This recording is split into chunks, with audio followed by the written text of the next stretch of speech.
One of the most challenging sources of grief is when the loss that we experience comes from death by suicide. Please subscribe to the channel and be sure to turn on the notification bell so that you'll know every time I post a new video as we grow our Grievolution community, where our goal is to do grief differently. My name is Jo McRogers, and as a mental health worker and now as a grief therapist, I've explored many of the nuances of grief that results from death by suicide. Today I'll be exploring some research and some suggestions of tools that you may use when you are facing the pit of grief that happens when someone that we have cared about has ended their own life through suicide. The grief of a suicide loss is incredibly personalized. This is different than other kinds of loss. So let's start with the filter that is the biggest, the hardest, and the most disabling when the death has occurred by suicide, and that is the filter of guilt and responsibility.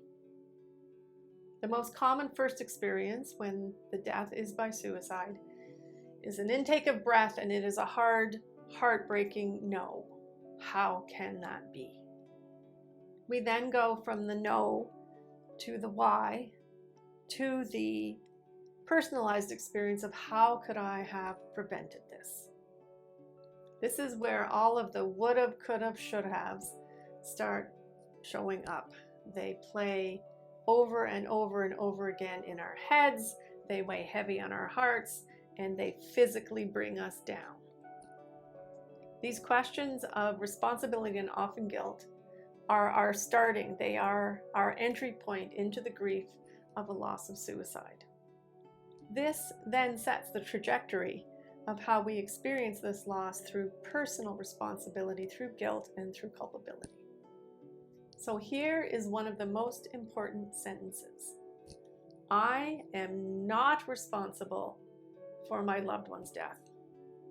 I want you to write it down, and I want you to put it somewhere where you can frequently read it.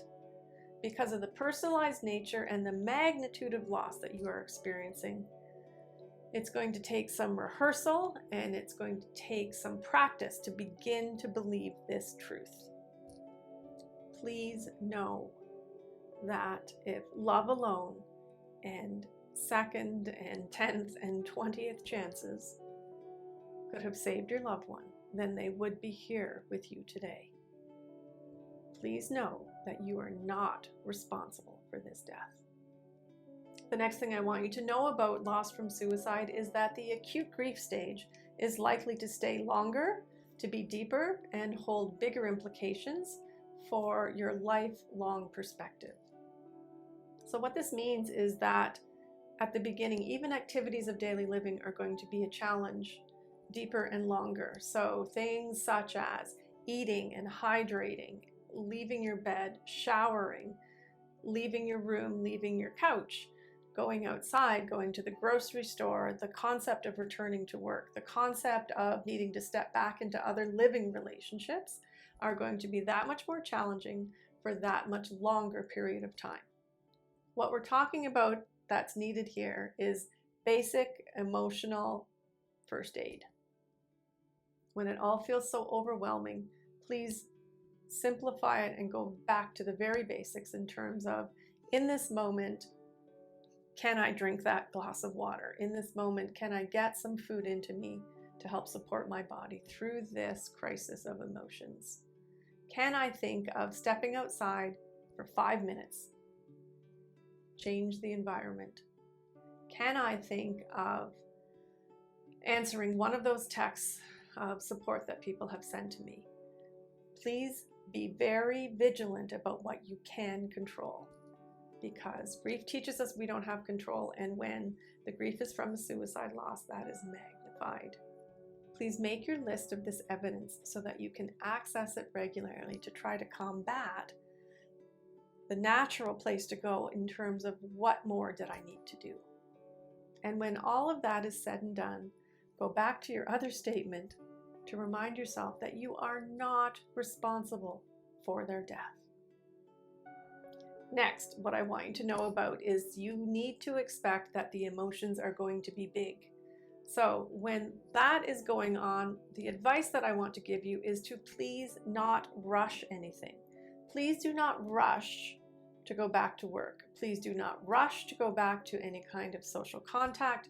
Please do not rush to sort clothes or to rearrange rooms or to close doors or to arrange a celebration of life or a funeral. Rushing is a natural temptation to try not to feel so powerless and to try not to feel the big emotions.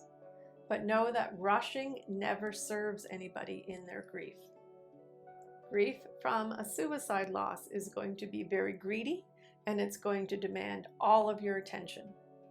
So please be careful to not buy into all of those distractions, because that is going to stop you from having your relationship with your grief. My next suggestion is to find your person. Who is your go-to person? Who is the person that's going to remind you of your statement that you are not responsible for this death?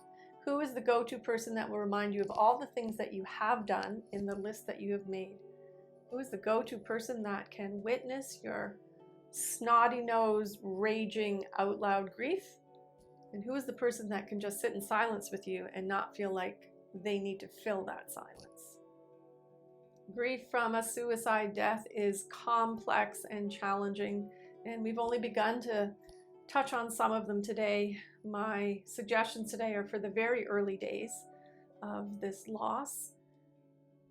If you have found this video helpful, please like it with a thumbs up down below so that YouTube knows to share it broadly. The statistics say that 1 in 4 people have been touched by a death through suicide. So we need to acknowledge that this is far more common than the stigma would lead us to believe. If you have been impacted by a loss through suicide, please leave a comment below about what was helpful for you to navigate that heartbreaking loss. Together we can grow our Grievolution community and do grief differently through sharing. Because I have worked and supported so many people around a suicide loss, I do know that it is possible to integrate this into your life and to live with it fully, to live with it and to love fully with the loss. It is not an instead of or a because of, it is an as well as. To be able to have a future that involves vitality and loving and living, as well as holding space for this loss, is the key component to integrating a loss from a suicide grief. If you are grieving a suicide loss, then I do offer to you kind thoughts, kind words, and a kind heart as you find your way with this loss. If you are at all interested in working with me one-on-one, please reach out. I want you to know that you do not need to do this loss alone. If you are interested, I will post at the end the videos that I made that already explore grief and guilt and already explore why loss through suicide is such a unique loss. Thank you for watching, and I'll see you again next when I post my video about what I learned during Suicide Awareness and Prevention Month. Take care.